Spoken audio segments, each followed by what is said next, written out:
Have you ever thought about all the Henchman characters in movies or video games? You know, the Henchmen, the people who protect the big boss's lair.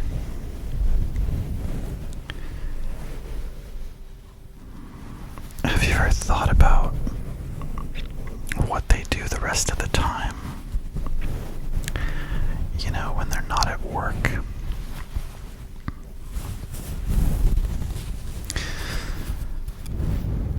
Like, do they have hobbies? What do they do in their spare time when they're not protecting the boss's lair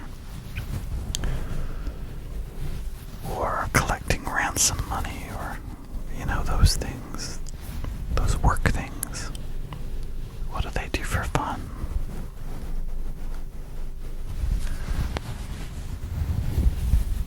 It would be interesting to ask them that. Find out about their lives, you know. Instead of just, you know, taking them out on sight like you do in those games, or like the hero does in those movies. Just find out about them. Relate to them on a more human level. I mean, maybe they're all different. Maybe they have different interests. Some of them might like cooking or origami. Maybe they play sports.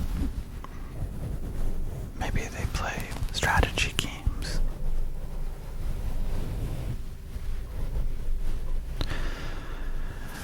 And what if they play video games and then they're playing a video game and there's a scene with a bunch of henchmen? Do they identify with it? Do they say to themselves, hey, that's kind of like me. That's like my job. Maybe they don't like their job. Maybe they're just doing it for the money, you know, just they got bills to pay. And I mean, it's a henchman, like, it's probably not that hard a job to get. I mean, I can't imagine that there's an extensive interview process or anything like that. It's probably kind of like, you look big and tough.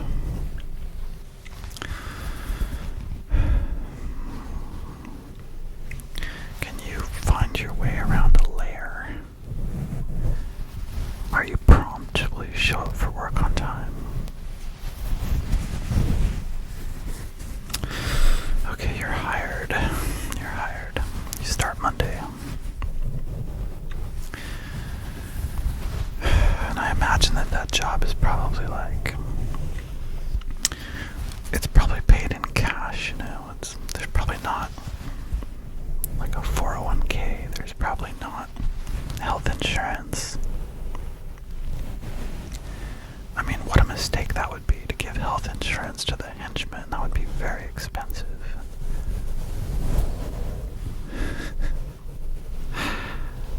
It's a bad investment, you know. They're kind of expendable. It's not like they need a retirement plan.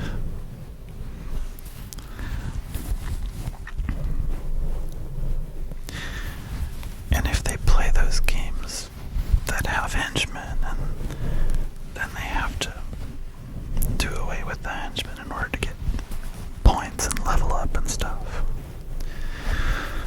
I wonder if that makes them think twice about their job. Like, maybe some of them quit. Maybe some of them come in one day and say,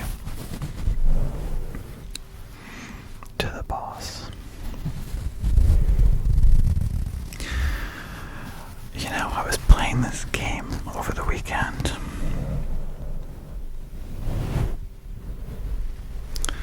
And it really got me thinking about my future.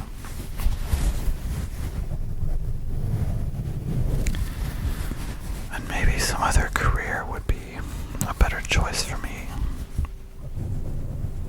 I mean, this henchman job's kind of repetitive. I don't really feel like there's a career ladder that I can climb. It's just, I'm sorry, but I got offered a job as a waiter.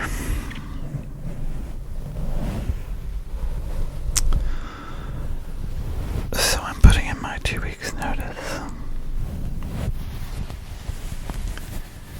And the big evil boss says,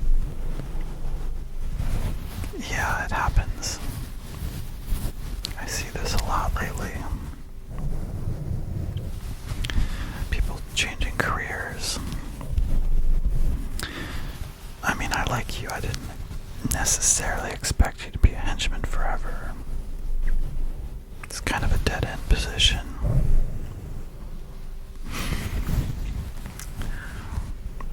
But, okay, good luck to you.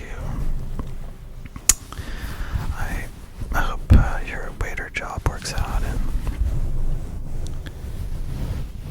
maybe I'll come dine at your restaurant or something.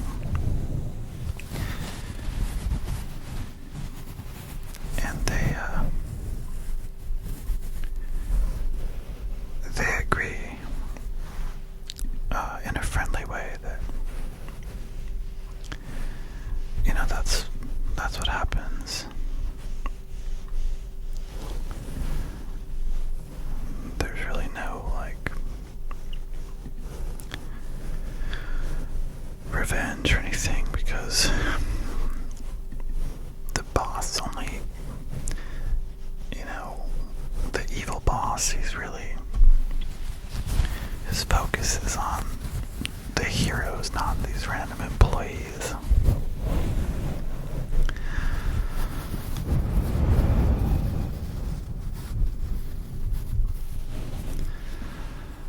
So the boss is okay with it. It's not that big a thing.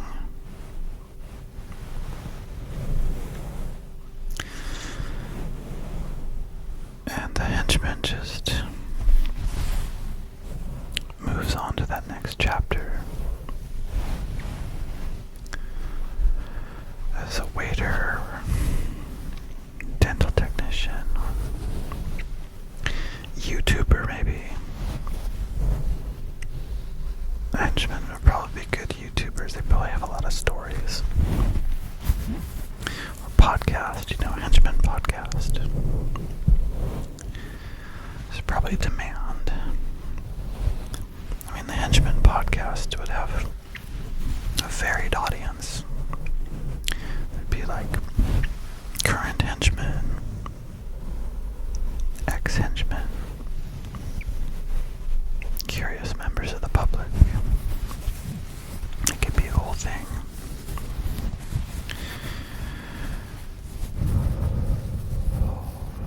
I could, roll some ads of henchman services. It could be a lucrative thing. Maybe even making more money than they did as a henchman.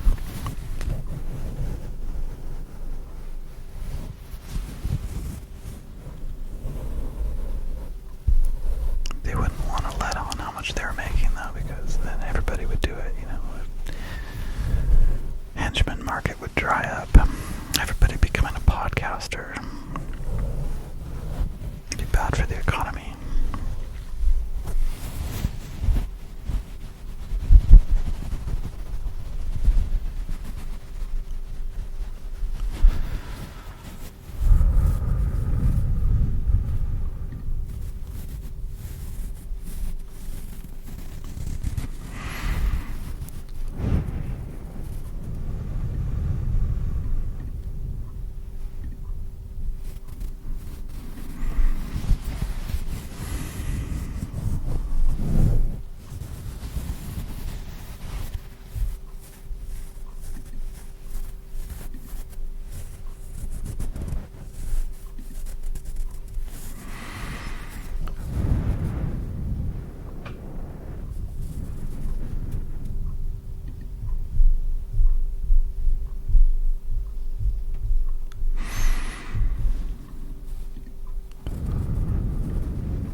the sound of rustling clothing like this.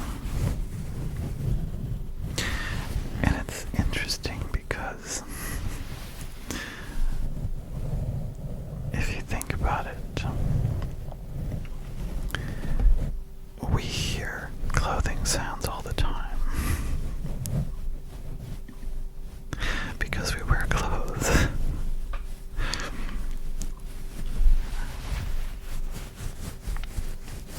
But we don't usually notice. It's like something that our brain just tunes out.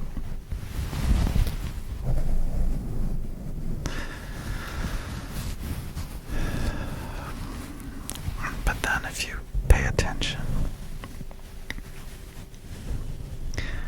you can hear the sound of your own clothes rustling. You can hear the sounds of other people's clothes rustling. It's just that we normally tune it out and ignore it. Just like you can feel your own heartbeat, but we don't usually pay attention to that either.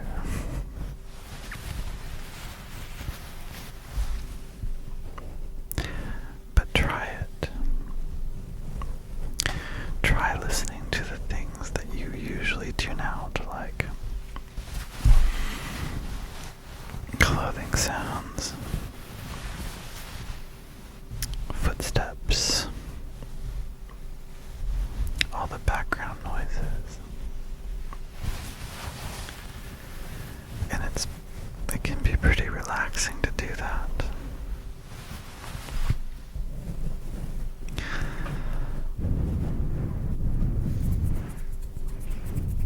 So I hope that this has been relaxing for you.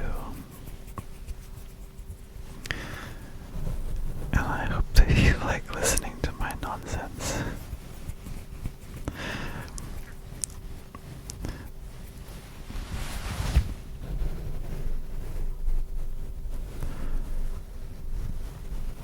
And I will be with you again soon.